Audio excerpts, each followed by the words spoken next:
Dear learners, Namaskar. I am Dr. Chunnu Prasad and the topic of your social science lesson is peace and security. Let me tell you very briefly the objective of this lesson. The first objective is meaning of peace and security in varied context. The second one is traditional and new understanding of peace and security. Third objective is peace and security as necessary condition for development and democracy. Fourth one is approach and methods adopted by India to address the threat of peace and security. The fifth objective is steps taken by the government to deal with insurgency of militant groups, and the last one is India's contribution to international peace and security and its participation in United Nations. So, these are the broad objectives on which we will be discussing. Learners, you must be heard the term peace and security when there is some violent activity in a city or in any other area within a state. We are told that there is a threat to peace and security. If there is some upheaval within a country, it is said to be a threat to national peace and security. If the police force or the army is specially deployed in certain area, it is done to maintain peace and security. If there is war between nations or some terrorist activities in a nation, it is a threat to international peace and security. We are told that international organizations like United Nations are there to contribute to the maintenance of peace and security. These two words, peace and security, are also used separately, and all the religions of the world talks about peace, and individually we are concerned about peace of mind or peace in the family or the community. We also know about the worries of families regarding the security of girls and women when they move out of home. The use of these terms in different contexts and in different ways at times confuses us. Let us therefore understand various aspects of peace and security in individual, societal, national and international context. So, dear learners, let us understand the meaning of peace and security first through one story, which may help you to understand what exactly the peace means. So, stories like it goes like this. There was a king who offered a prize to the artist who would paint the best picture on peace. Many artists tried. The king looked at all the paintings and shortlisted two, so that he could finally select one as the best painting. One picture showed a calm lake as a perfect mirror for mountains all around it. Overhead was the blue sky with white clouds beautifully reflected on the lake. Everyone thought that it was a perfect picture of peace. The other picture also had mountains, but those were rugged and bare. Above was a stormy sky from which rain fell and in which lightning played. Down the side of the mountain, a huge foaming waterfall releasing water at a great force was also depicted, but behind the waterfall in a bush, a bird had built a nest and was feeding her babies in perfect peace. So, learners, which painting do you think won the prize? The king chose the second picture. Do you know why? The king stated the reason because peace does not mean the absence of noise, trouble or disturbances. Peace means to be in the midst of all this and still remain calm in your heart. So, learner, do you think that the painting selected by the king depict peace in the true sense of the term? Peace really does not mean a state of mind or a condition with complete absence of disturbances or conflict. In fact, complete absence of disturbances or conflicts in human world is impossible. So, learners, we are trying to understand peace in societal, national and international context, and not in the context where the humans do not exist. We may therefore define it as peace as a social and political condition that ensures development of individuals, society and nation. It is a state of harmony characterized by the existence of healthy relationship. It is a condition related to the social or to the working political order that serves true interest of all. In the context of intra-national and international relations, Peace is not merely the absence of war or conflict, but also the presence of socio-cultural and economic understanding and unity with happiness. Now, we will talk about the security. The word security also appears in our daily conversation in newspaper or in official discourses. There are various aspects of security with ranges from individual, institutional, regional and national to international levels. All of us take various measures to secure our homes or areas where we live in. We know that individually security arrangement made for key governmental and other important institutions or certain regions that are under threat. We also hear about national and international security. These multiple usages of the word security indicates its varied meanings. In general terms, it means a secure condition or feeling free from fear or threats. It also means the safety of an individual, an institution, a region, a nation or the world. However, in its most basic sense, security implies freedom from extremely dangerous threat. It also related to threats that endanger core values like human rights. So, learners, it is important that after accepting the varied perceptions of both the words, it is evident that peace and security are inseparable. Combined together, it is a condition where individuals, institutions, regions, nations and the world move ahead without any threat. And in this condition, region or nations are generally more governed and respectful to human rights. Conflict not only generates threat and fear, but also hampers economic, social or political advancement. So, when we talk about peace and security, we mostly relate it to its traditional notion that has been focused since ages on the danger of military or armed conflicts or threats. And the source of danger has been a nation threatening to take or being suspected to take military action against the order. As a measure of ensuring peace and security, the cause of the threat of military action is sorted by or out by the concerned nation through a bilateral agreement or a long term treaty for not taking military action within each other, and the nation also take preventive measures by increasing their defense capabilities, deploying more armed force on borders. Some also adopt balance of power approach through entering into a treaty with other nations to take joint action in the case of military attack on any one of them. As we know that international organizations like United Nations have been created to save the humanity from the threat of war or armed conflicts, but the new or the non-traditional notion of peace and security is much broader and goes beyond military threats to include wide range of dangerous and threats to human existence. The new notion of peace and security includes not only regions and nations, but also individuals or communities and the humankind at large. This notion is primarily addressed to individuals. It is true that protection of people from foreign attacks is a necessary condition for peace and security, but it is not to be or not the be all and end all. In fact, peace and security is to be seen as the precondition to socio-economic development and to the maintenance of human dignity. The new notion of peace and security also includes freedom of individuals from hunger, freedom from wants, disease and epidemics, environmental degradation, exploitation and subhuman treatment.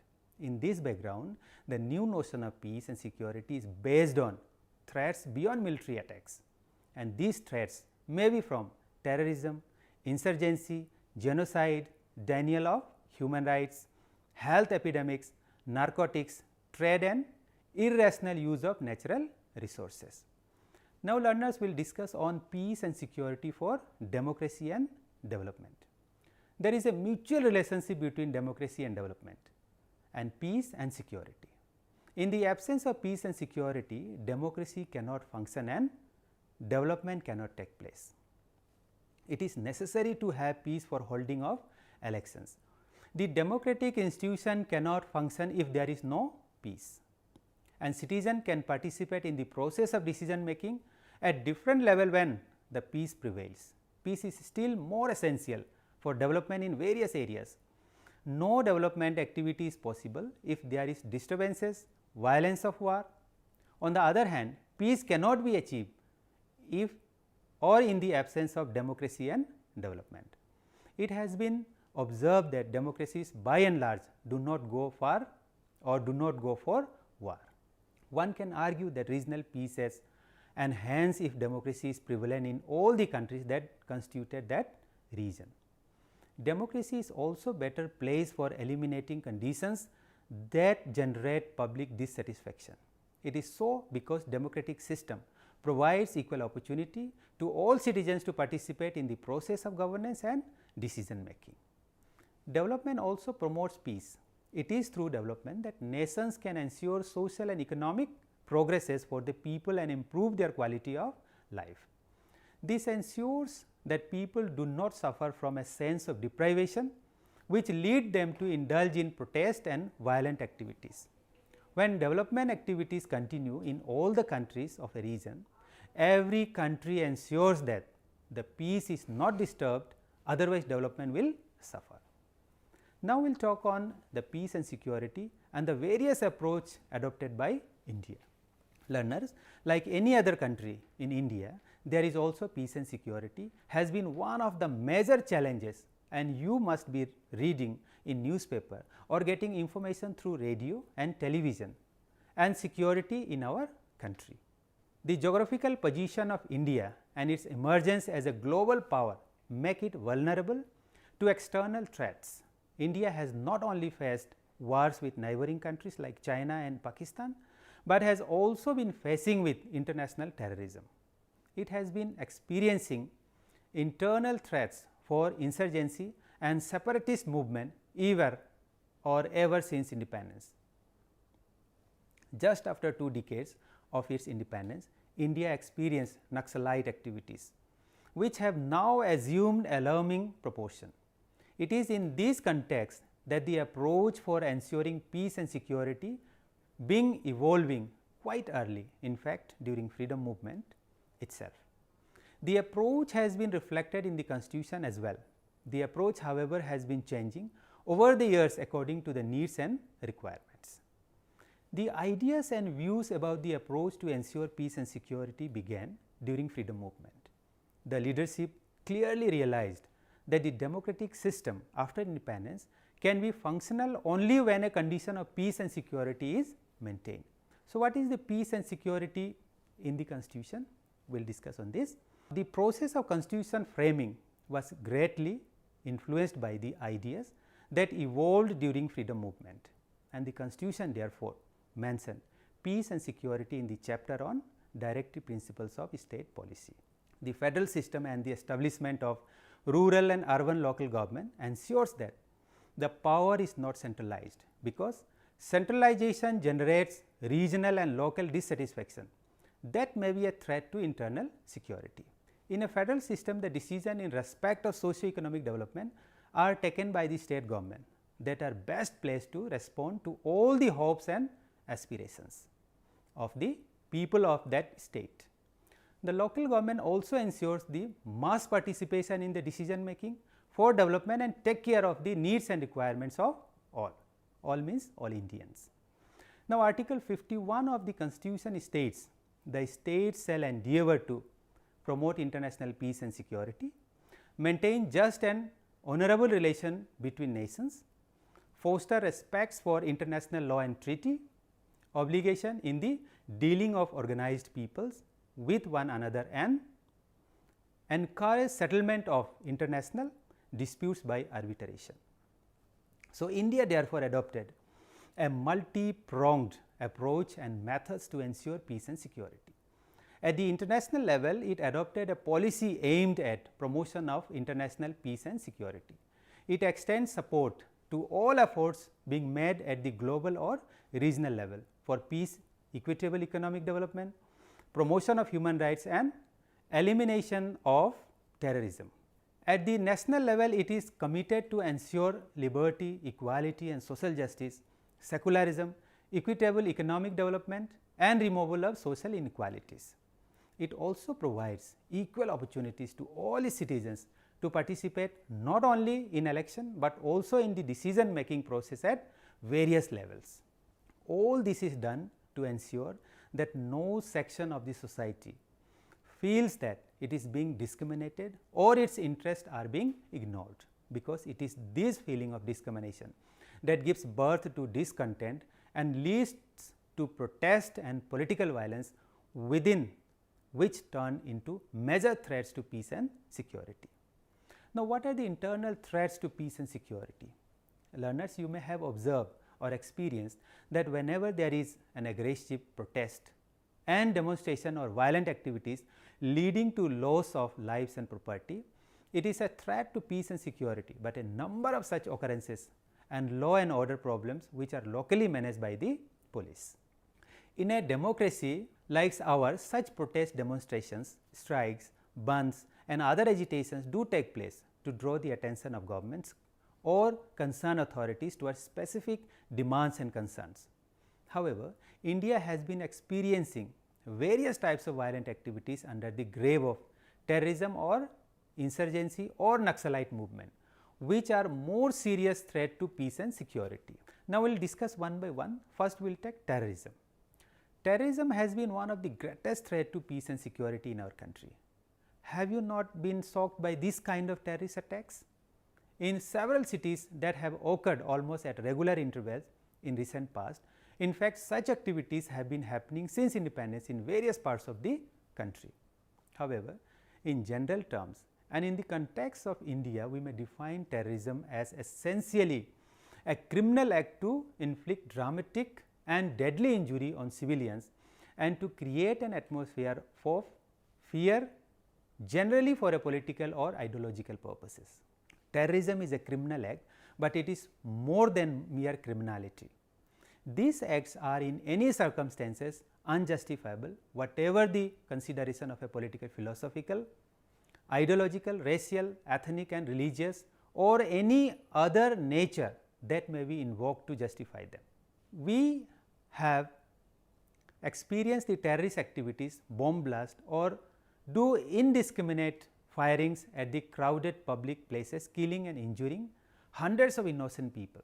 They also hijack planes and kill innocent passengers, compelling the government to accept their demands, like releasing other terrorists who were captured and kept in jails.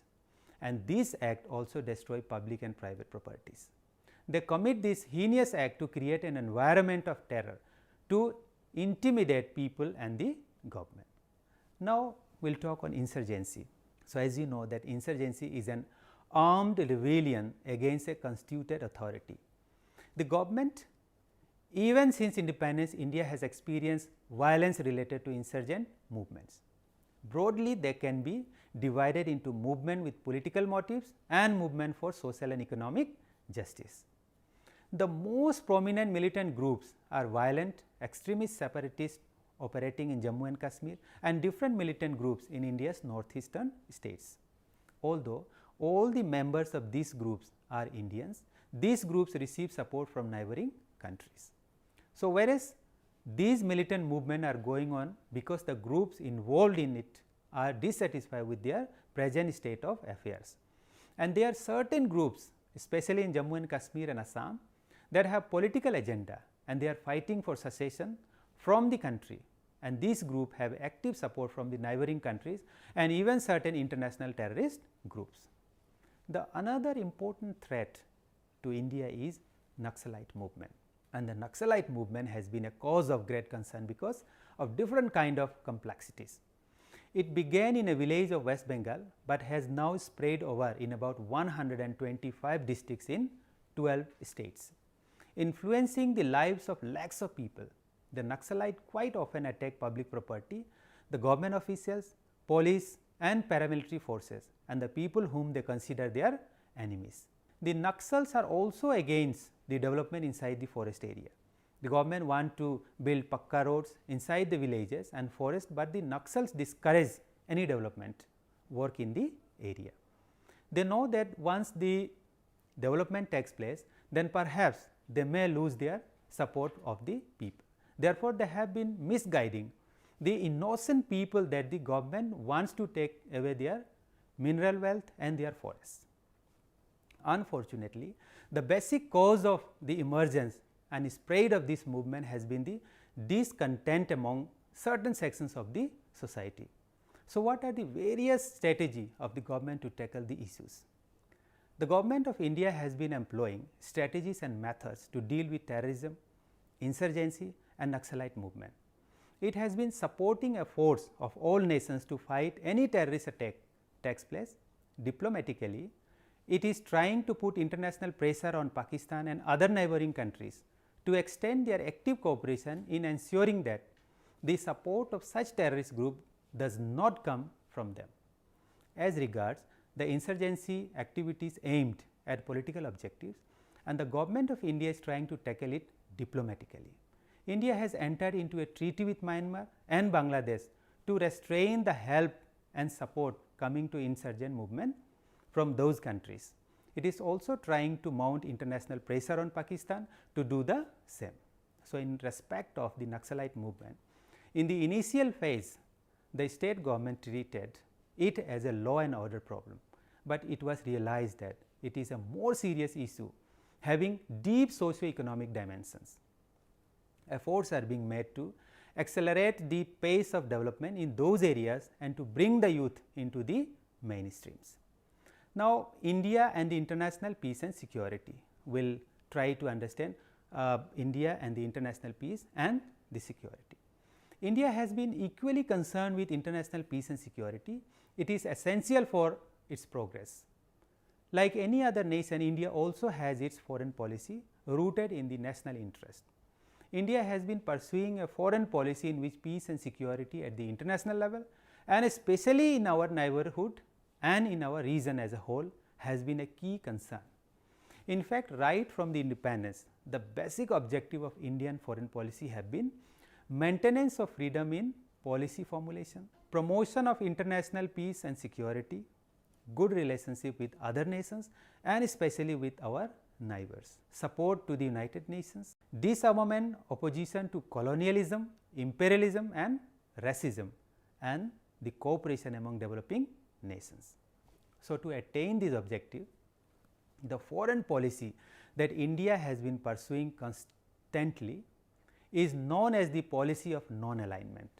Through or though there have been changes in it to keep it relevant in the context of changes on the international scene. Now, what is the policy of non-alignment?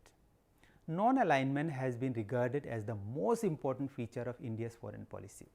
India led the process of evolution of the concept of non-alignment during the period when the world was divided between two camps: Western nations led by the United States of America constituting the one camp and the communist nation led by the Soviet Union constituting the other, and it was known as period of Cold War between the two camps. Cold War was intense rivalry between USA and Soviet Union without fighting a direct war to attract allies in Africa, Asia and Latin America. It started soon after the Second World War and continued for 45 years, and these two big countries become two opposition poles known as East and West, and the world politics revolved around these two poles. In fact, the world became bipolar. Non-alignment aimed at maintaining national independence in foreign affairs by not joining any of the two military alliances formed by the USA and Soviet Union. Non-alignment was neither neutrality nor non-involvement nor isolationism. It was a dynamic concept which meant not committing to any military bloc, but taking an independent stand on international issues according to the merits of each other or each case. Now, the policy of non-alignment won many supporters in the developing countries as it provides an opportunity to them for protecting their sovereignty as also retaining their freedom of action during the tension-ridden Cold War period. Now, India is the prime architect of non-alignment and as one of the leading member of the non-aligned movement has taken an active path in its growth. Now, we will discuss on the support to United Nations. India has always viewed United Nations as a vehicle for peace and security and for peaceful change in world politics.